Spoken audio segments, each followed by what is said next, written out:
কি এটা কিসের দলিল? না হয়েছে কি ওই চেয়ারম্যান সাহেবে ওনার কিছু সম্পত্তি এতিমখানাটা দান করতেছেন তো এর কাগজপত্র।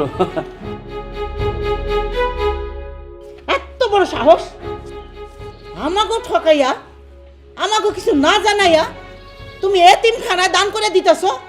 কি হয়েছে আম্মা? কিসের দান করাতে কথা চলতেছে? তোমার শ্বশুর আমাকে সব সয় সম্পত্তি এতিমখানায় দান করতেছে। কি বলেন আপনি? এই সাহস আব্বা কই পাইলো? কোথায় পাইলো বুঝো না? এই যে দেখো না পণ্ডিত রহমান পণ্ডিত, এই পণ্ডিত আব্বার উল্টাপাল্টা বুদ্ধি দিছে। দেখো বাবা, তুমি আমার সাথে এরকম খারাপ ব্যবহার করতেছো কেন? আমি তো তোমার বাবার বয়সী, আর তুমি আমার নাম ধরে ডাকতেছো। এই খালি তো মুখে নাম নিছি, ঠ্যাং ভাঙা তো হাতে ধরাই দেই নাই। এই ছোট লোকের বাচ্চা, তোর এত বড় সাহস হইল কেমনে রে? তুই সব কিছু রেডি করে আমার বাপের সম্পত্তি লেখার জন্য আইসা পড়ছো এখানে? আমি তো এতক্ষণ খেলা দেখতেছিলাম তগো। আমি যেটা করতেছি একদম ঠিক করতেছি। যে স্ত্রী স্বামীর মূল্যায়ন করে না, যে সন্তান বাবার মূল্যায়ন করে না, তাদেরকে আমি কোনো সম্পত্তি দিব না। আমি আমার সম্পত্তি এতিমখানায় দান করব। দেখছস তোর বাপের কত বড় সাহস? হ্যাঁ, কেমনে আমাকে ঠকাইতেছে? আমাকে সয় সম্পত্তি উনি এতিমখানায় দান করতেছে। আম্মা, আমার তো সন্দেহ হইতেছে সে ওনার আপন বাপ কিনা। আর আপনার স্বামী নাকি এটা? হ্যাঁ, স্বামী কোনোদিন এরকম স্ত্রী আর সন্তানের ঠকায় আমি তো জীবনেও দেখি নাই। আমার সম্পত্তি আমি কোথায় দান করব সেটা কি তোমাদের কাছ থেকে জানতে হবে? অবশ্যই জানতে হবে, তুমি শুনতে বাধ্য। দেখো আশা, তুমি কিন্তু দিন দিন অনেক খারাপ হয়ে যাচ্ছ। খারাপ হয়ে যাইতেছি? হ্যাঁ। তো পুরো সাহস, হ্যাঁ? খারাপ হওয়ার দেখছস কি? আমি বাইচা থাকতে সয় সম্পত্তি সব দিয়া দিবি, আর আমি দাঁড়ায় দাঁড়ায় তাই দেহম। আমি যদি তোমাকে সম্পত্তি না দেই তুমি কি করবা? কি করমু? কি করমু তোরে দেখাইতেছি। ওই খাড়ায় রসস কেন? এইটার আগে বাড়িতে বাইর কর। আর তোর বাপেরে নিয়া ঘরের মধ্যে আটকায় রাখ, শিকল দিয়ে বাইন্ধা রাখ। তারপর দেখতাছি কি করুম। আই মিয়া বাইরো বাইরো বাইতেতন। আচ্ছা, তুমি আমার সাথে এই ধরনের আচরণ করতেছো কেন? তোমার বাবা স্ব ইচ্ছা এতিমখানা জমি দান করে দিতেছে, এখানে তো আমার কোনো দোষ নাই। তুমি খামাখা আমার শুধু দোষারোপ করতে। এই আমার বাপে বললো আর অমনেই তুমি সবকিছু রেডি করে এনে সামনে ধরছো না? আমাদের কাছে জানা শোনার কোনো ব্যাপার ছিল না? ছিল না কিছু? বাইরো এই করতেছো কি তুমি? বাইরো দা। তুমি কি করতেছো? এই তুই কি করছিস? ওনার সাথে এরকম করছিস কেন? ওই তুই দাঁড়ায় রসস কেন? এই বুইড়ারে আগে নিয়ে আটকা। যা ভিতর যা। আটকা পরে দেখ। এখনো খাড়াই কি দেখতেছিস? বাইন্ধা ফেলা, শক্ত করে বাইন্ধা ফেলা। তোরা কিন্তু ভালো করতেছ না, উপরে কিন্তু আরে আল্লাহ আছে। রাখেন তো। আজকের পর থেকে ঘরের বাইরে যাওয়া বন্ধ। দেখো, আল্লাহ কিন্তু বিচার করব, আল্লাহ কিন্তু সহ্য করব না। আমাকে বাইন্দা কোনো লাভ নাই, আমার জবান এক। বেশি তেরি করলে জবান বন্ধ করে আমার একদম। ভাইয়া কি করতেছো? আপনারা এত রসিদি বাঁধতেছো কেন? এই একদম আবেগ দেখাবি না, একদম ঠিক করতেছি। আমাদের জায়গা জমি সে এতিমখানায় দিয়ে দিবে। ভাইয়া, সম্পত্তি নিয়ে কি তুমি কবরে যাবা? আব্বার সম্পত্তি আব্বা যারে খুশি তারে দিবে, এই জন্য কি তারা এইভাবে অত্যাচার করতে হবে? এই তুইও তো ওই বেটার পক্ষে কথা কস। তোর সম্পত্তি না লাগতে পারে, কিন্তু আমার লাগবো। আমারও সম্পত্তির দরকার আছে। তোর যদি এতই মায়া লাগে, তোর সম্পত্তি তুই এতিমখানায় দিয়ে দে, আমার এক সুতাও ছাড়বো না। এরপরে যদি তুই বেশি বুঝতে যাস না, এরপর থেকে তোর সাথে আমার কোনো সম্পর্ক নাই। ভাইয়া, আমি একটু আব্বারে বুঝাই, দেখি কাজ হয় কিনা। তোমরা সবাই একটু বাইরে যাও, কাজ হইলেও হইতে পারে, যাও না একটু। আবির, আবির, একদম ঠিক কাজ করছো তোমরা। এই বুঝারে বাইন্দা রেখে একদম ভালো কাজ করছো, কোনো কথাই শুনতে চায় না। খালি বলে জমি জমা সব এতিমখানার মসজিদের নামে দান করে দেবে। এটা কিছু হইল কও? আমরা কই যাবো তাইলে? কিচ্ছু বোঝানো যায় না। আমার বুঝা শেষ। আমার যা বুঝার আমি বুঝা ফেলাইছি। শেষ পর্যন্ত এতিম হবো তুই আর আমি। ভাইয়া, তোমার কথা বুঝলাম না। বুঝস নাই? আব্বা মহোদয় যদি সত্যি সত্যি এতিমখানায় জায়গা জমি লিখে দেয় না, আমি একটা সিদ্ধান্ত নিয়ে ফেলাম, প্রয়োজন মাইরে ফেলাম আমি। আব্বা জান মইরা গেলে তুই আর আমি এতিম হইলাম না। আরে না না, এই কাজটা ভুলেও করো না। তুমি আব্বারে খুন করবে, পরে দেখবে পুলিশ এসে তোমার মাথায় দড়ি দিয়ে বেঁধে নিয়ে গেছে, আর এই তোমার সুন্দরী বউটা সেটা বিধবা হবে। রাস্তায় ঘুরবে।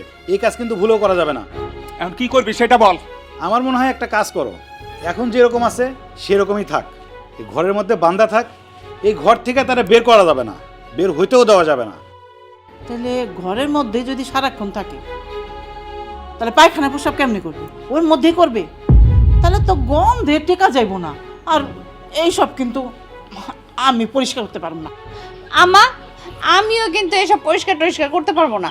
আচ্ছা, আমার মাথায় একটা বুদ্ধি আসছে, আব্বারে আমরা বৃদ্ধাশ্রমে দিয়ে দেই, তাইলেই তো ঝামেলা মিটে। আমার উপরে এসব কোনো ভেজাল দিবেন না। আরে এই ভেজাল কারো নেওয়া লাগবে না। শোনো মা, তুমিও শোনো, আমরা একটা কাজের বুয়া ঠিক করলেই তো পারি। কাজের বুয়া থাকবে, সে সব কিছু করবে, ঘরদোর পরিষ্কার করবে, পায়খানা প্রস্রাব করলে সেটাও পরিষ্কার করবে, ঘরও নোংরা হবে না, কারো গন্ধও লাগবে না। আম্মা, আবির কিন্তু খুব ভালো একটা কথা বলছে, ওর কথা কিন্তু একদম ফেলে দেওয়া যায় না। আসসালামু আলাইকুম মা। ওয়ালাইকুম আসসালাম। আমারে মা বলতেছো কেন? হয়েছে কি, আমার তো মা নাই, আপনাদের দেখাই আমার মার কথা মনে পড়লো। এতক্ষণ খাড়ায় আপনাদের কথা শুনতেছিলাম, আমার খুবই ভালো লাগছে। তুমি কোত্থেকে আইছো? সত্যি কথা কইতে আমার কোনো বাড়ি ঘর নেই, আমি এতিম। ছোটোবেলা থেকেই এতিমখানায় বড় হয়েছি। বিয়া করছিলাম, বেশি দিন স্বামী সংসার করতে পারি নাই, মারা গেছে। এখন আমার এই দুনিয়ায় কেউ না। আপনি যদি আমার একটা কাজের ব্যবস্থা কইরা দিতেন, আমি সারা জীবন আপনার কাছে কৃতজ্ঞ থাকতাম। তা আমি তোমার কি কাজের ব্যবস্থা করতে পারি? আপনাকে বাড়ির যে কোনো কামে আমারে লাগাইতে পারি, যেমন ধরেন এই ঘর মোছা, কাপড় ধোয়া, রান্না বান্না, এক কথায় কাজের মায়েরা যেসব কাম করে আর কি, আমি সব কাম করতে রাজি আছি।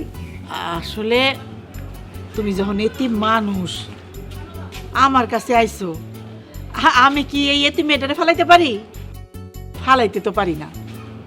কি কাজ পারো না পারো আমি তো জানি না।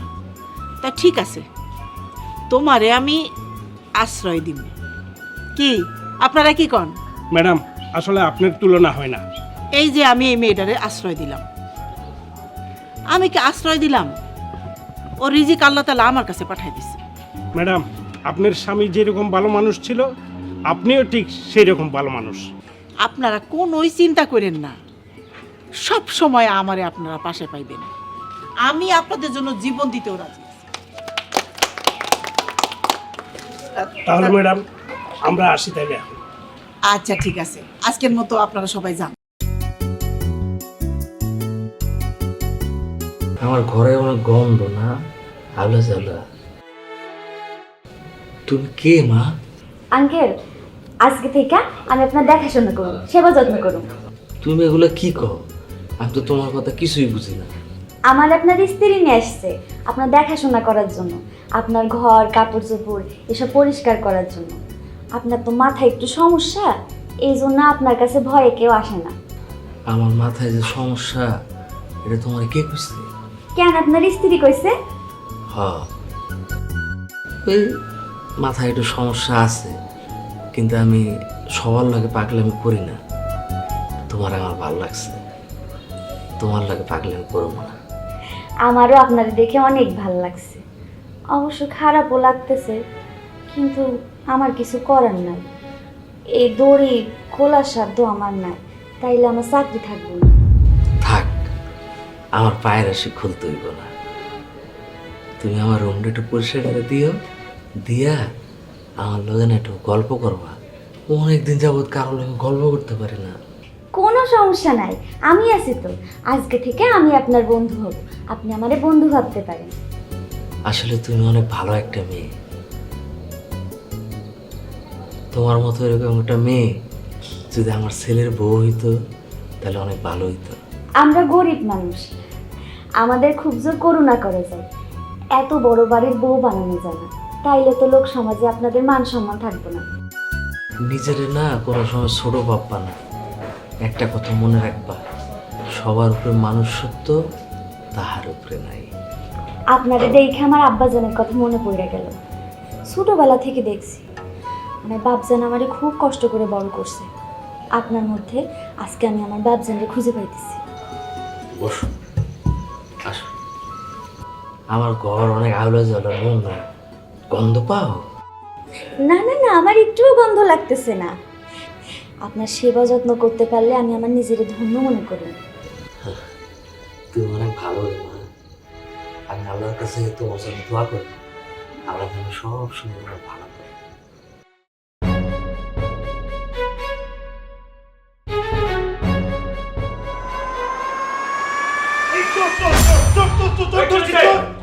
আরে কি ও তো এবারে কাজের মেয়ে স্যার কাজের মেয়ে মানে না, আমরা যে কাজের মেয়ে রাখতে চাইছিলাম এটা সেটা? তোমরা এরকম একটা কাজ করতে পারলা? এইরকম একটা ইয়াং মেয়েকে এই বাড়িতে কাজের লোক রাখা মোটেই ঠিক হয়নি। আচ্ছা, তুমি জানো না তোমার বাড়িতে এরকম একটা ইয়াং ছেলে আছে? এই মেয়েটা যদি তার দিকে কুনজর দেয় তখন আমার ইজ্জতের কি হবে? তোমার ছেলের মান সম্মান কিছু থাকবে? দেখেন, আপনি আমারে ভুল বুঝতেছেন। আমি অমন মেয়ে না যে আপনার কোনো ক্ষতি করুক। হ মেয়েটা তো ভালোই, খালি খালি কি সব কইতেছিস তুই? মা, চোরকে কিন্তু আগে থেকে দেখে বোঝা যায় না যে সে চুরি করবে, চুরি করার পরে বোঝা যায় যে সে চোর। আমি মানা করছিলাম, এখন মা বলতেছে মেয়েটা নাকি খুব অসহায়, তাই ভাবলাম থাক।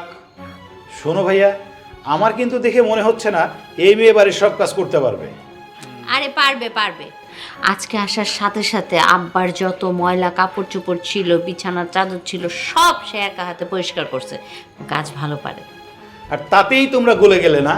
আর এই মেয়ে শোনো, তুমি এত সুন্দর কেন? হ্যাঁ শোনো, মুখে সবসময় কালি মেখে থাকবা, কাজের মেয়ে কাজের মেয়ের মতো থাকবা, মুখে কখনো মেকআপ করতে যাবা না, সোনো পাউডার যেন না দাও।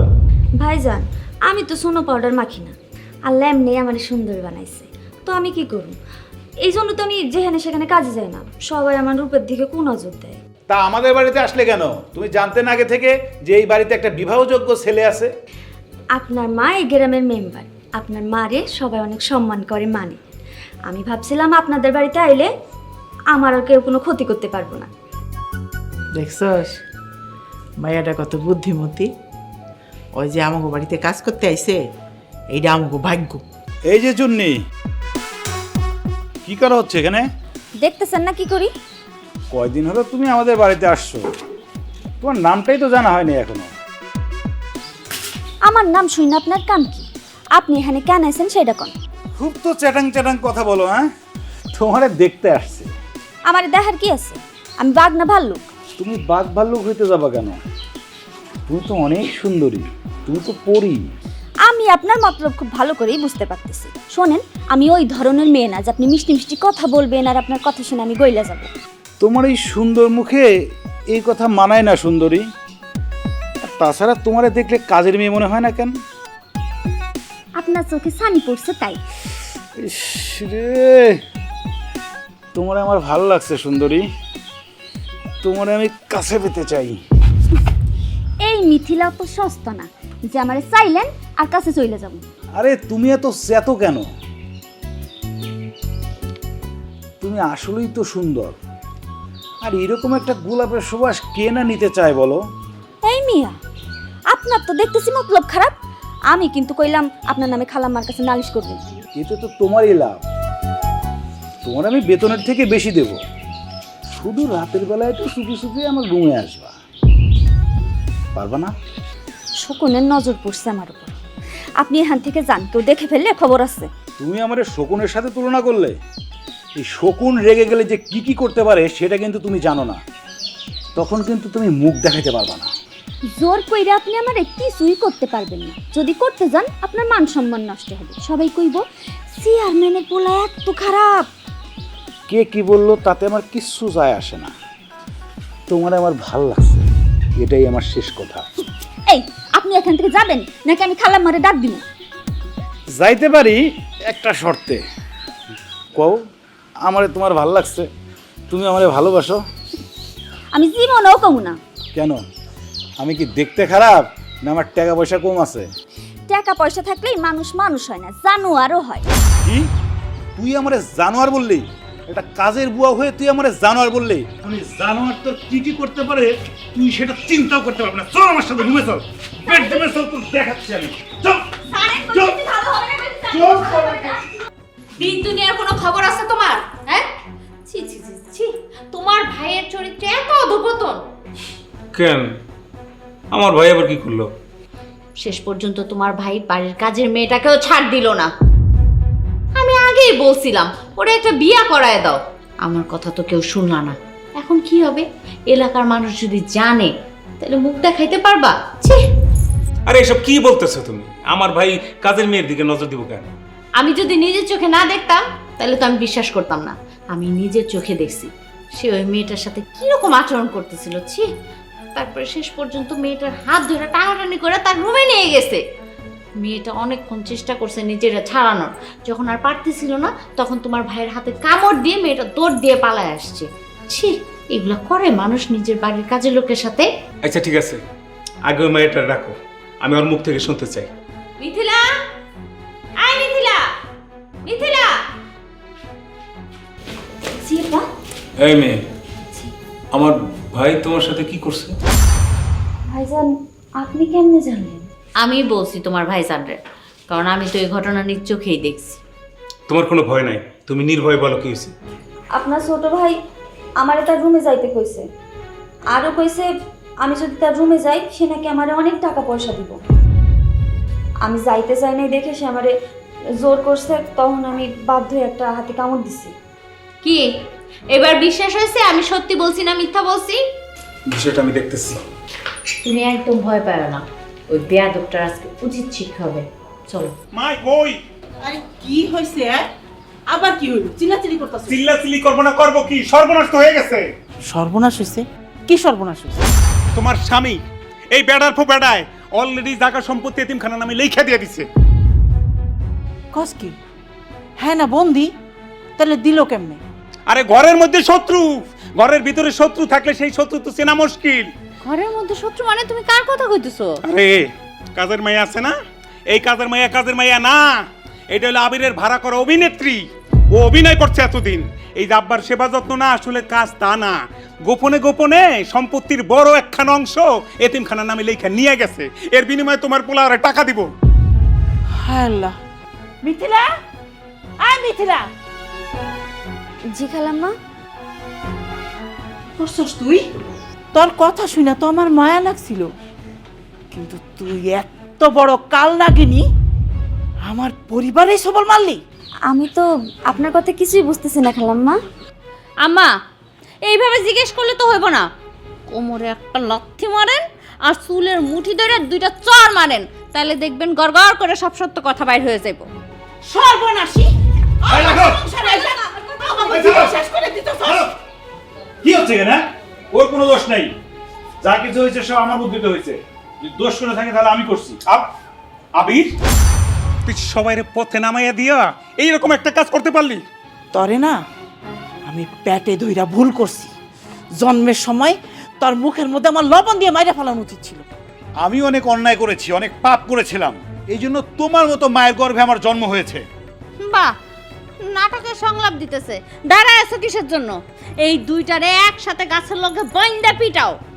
এত বড় দুঃসাহস দেখানোর চেষ্টা কেউ করো না।